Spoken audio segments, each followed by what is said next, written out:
हरे कृष्णा। आप सभी पर कान्हा जी की कृपा सदा बनी रहे। अन्य एकादशी व्रतों की तरह सटतिला एकादशी भी भगवान विष्णु की पूजा करने और उस दिन उपवास रखने के लिए समर्पित है। भक्त अपने सभी दुखों और दुर्भाग्य को दूर करने के लिए इस व्रत को रख सकते हैं। सटतिला एकादशी को माँ कृष्ण एकादशी और तिलदा एकादशी भी कहा जाता है और यह सट शब्द से बना हुआ है जिसका अर्थ होता है 6 और तिल का अर्थ है तिल के बीज। इस दिन तिल या तिल का उपयोग 6 अलग अलग तरीकों से किया जाता है। इस दिन तिलों का प्रयोग करना बहुत ही शुभ माना जाता है क्योंकि यह धार्मिक गुण और आध्यात्मिक शुद्धि दोनों ही प्रदान करता है। इस दिन गरीब और भूखों को तिल दान करने का विशेष महत्व है। इस दिन पितरों को तिल और जल अर्पण करने की भी प्रथा सटतिला एकादशी व्रत के प्रभाव से व्यक्ति के जन्म जन्मांतर के सभी बुरे कर्म या पाप नष्ट हो जाते हैं। कहा जाता है कि आज के दिन जो व्यक्ति जितने तिल दान करता है उसे उतने 1000 वर्ष तक स्वर्ग में स्थान प्राप्त होता है। जो भी भक्त इस दिन 6 प्रकार से तिलों का उपयोग करते हैं उन्हें कभी भी धन की कमी नहीं होती, आर्थिक समस्याएं दूर हो जाती हैं और ऐसे भक्त भगवान विष्णु की कृपा से मृत्यु के बाद वैकुंठ लोक की प्राप्ति करते हैं। भगवान श्री कृष्ण भी मुख से एकादशी व्रतों का महात्म सुनकर श्रद्धापूर्वक उन्हें प्रणाम करते हुए धर्मराज युधिष्ठिर ने कहा है, केशव, आपके श्रीमुख से एक सियों की कथा सुनकर मुझे असीम आनंद की प्राप्ति हुई है। मधुसूदन, कृपा कर अन्य एकादश का महात्म सुनाने की कृपा करें। तब भगवान श्री कृष्ण मुस्कुराते हुए धर्मराज से कहने लगे, धर्मराज, अब मैं माघ मास के कृष्ण पक्ष की सटतिला एकादशी व्रत की कथा सुनाता हूँ, ध्यानपूर्वक सुनो। एक बार दाल ऋषि ने पुतल ऋषि से पूछा, ऋषि श्रेष्ठ मनुष्य मृत्यु लोक में ब्रह्म हत्या आदि महापाप करते हैं और दूसरों के धन की चोरी और दूसरों की उन्नति देखकर ईर्ष्या रखते हैं। ऐसे महान पाप पी मनुष्य क्रोध, ईर्ष्या, आवेग और मूर्खता वश करते हैं और बाद में शोक करते हैं, पछताते हैं कि हाय, यह हमने क्या किया। हे महामुनि, ऐसे मनुष्यों को नरक से बचाने का क्या उपाय है? कोई ऐसा उपाय बताने की कृपा करें जिससे कलयुग में ऐसे मनुष्यों को घोर नरक से बचाया जा सके, अर्थात उन्हें नरक की प्राप्ति ना हो। ऐसा कौन सा दान पुण्य है जिसके प्रभाव से नरक की यातना से बचा जा सकता है? हे मुनिवर, कृपा कर इन सभी प्रश्नों के हल आप कृपा पूर्वक बताइए। तब दाल ऋषि की बात सुनकर पुतल ने से ऋषि कहने लगे, हे मुनि श्रेष्ठ, आपने मुझसे अत्यंत गण पूछा है, इससे संसार के मनुष्यों का भला होगा। जिस रहस्य को देवराज इंद्र आदि देवता भी नहीं जानते, वही रहस्य अब मैं आपको अवश्य ही बताऊंगा। माघ मास में आने पर मनुष्य को स्नान आदि से शुद्ध होना चाहिए और इंद्रियों को वश में करके काम, क्रोध, लोभ, मोह, ईर्ष्या तथा अहंकार आदि से सर्वथा बनना चाहिए। पुष्य नक्षत्र में गोबर, कपास, तिल मिलाकर उपले बनाने चाहिए और इन उपलों से 108 बार आहुति देनी चाहिए। जिस दिन मूल नक्षत्र और एकादशी तिथि हो तब अच्छे पुण्य देने वाले नियमों को ग्रहण करना चाहिए। स्नान आदि नित्य कर्मों से देवों के देव भगवान श्री हरि का पूजन और भजन कीर्तन करना चाहिए। एकादशी के दिन अपनी सामर्थ्य के अनुसार फलाहार या निर्जल रहकर उपवास रखें, रात को जागरण और हवन करें। अगले दिन यानी कि द्वादशी तिथि को धूप, दीप, नैवेद्य, तुलसी दल से भगवान श्री हरि का पूजा अर्चना करें और उन्हें फूलों का या तुलसी दल पंचामृत का भोग लगाएं। उस दिन भगवान विष्णु को आप पेठा, नारियल, सीताफल, पान, सुपारी सहित अन्य अवश्य दें।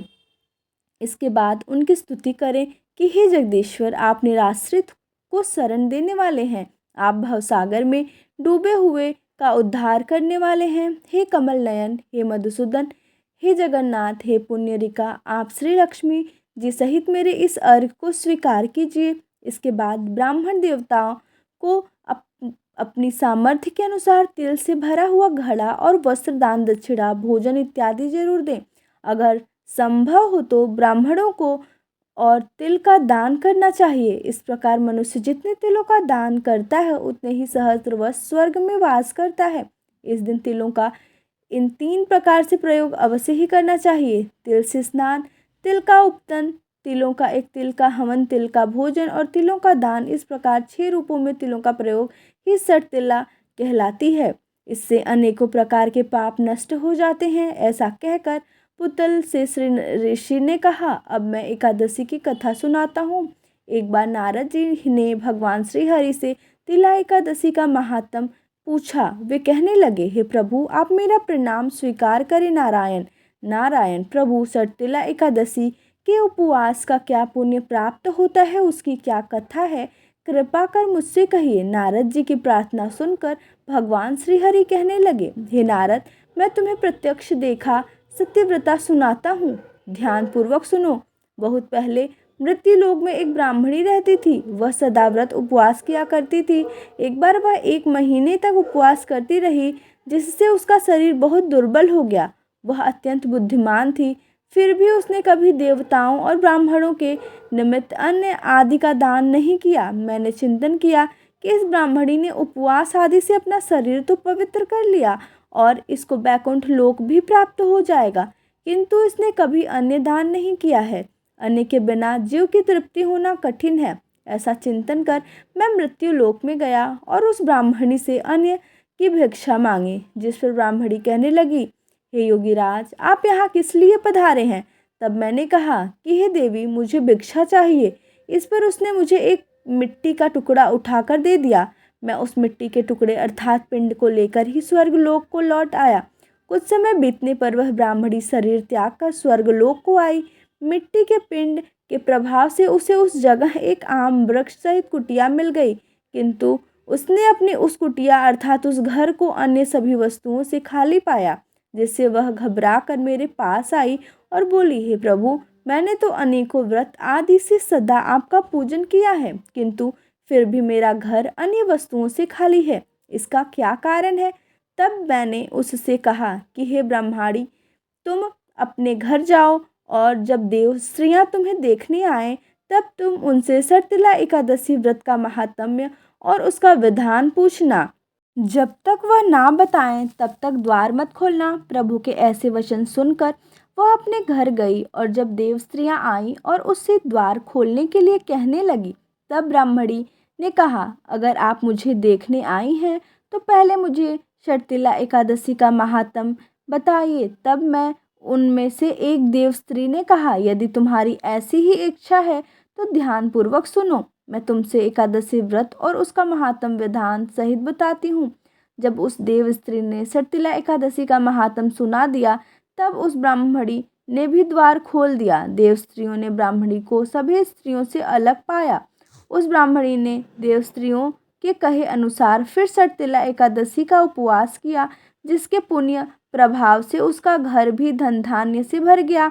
अतः हे धर्मराज, मनुष्यों को अज्ञान को त्याग कर षटतिला एकादशी का उपवास अवश्य ही करना चाहिए। इस एकादशी व्रत को करने वाले को जन्म जन्म के निरोग होता समाप्त होता है। इस उपवास से मनुष्य के सभी पाप नष्ट हो जाते हैं। इस दिन व्रत रखने से जहाँ शारीरिक पवित्रता और निरोग प्राप्त होती है, वहीं अन्य तिल आदि का दान करने से धन धान्य में बढ़ोतरी होती है। इससे यह भी सिद्ध होता है कि मनुष्य अपने जीवन में जो और जिस जिस वस्तु का दान करता है, शरीर त्यागने के बाद उसे फल भी वैसा ही प्राप्त होता है। इसलिए धार्मिक कार्यों के साथ साथ हमें दान पुण्य जैसे कर्म अवश्य ही करने चाहिए। शास्त्रों में वर्णन है कि बिना दान पुण्य किए कोई भी धार्मिक कार्य या कोई भी उपवास संपन्न नहीं होता। इसलिए सभी को अपनी सामर्थ्य के अनुसार कुछ ना कुछ दान अवश्य ही करना चाहिए।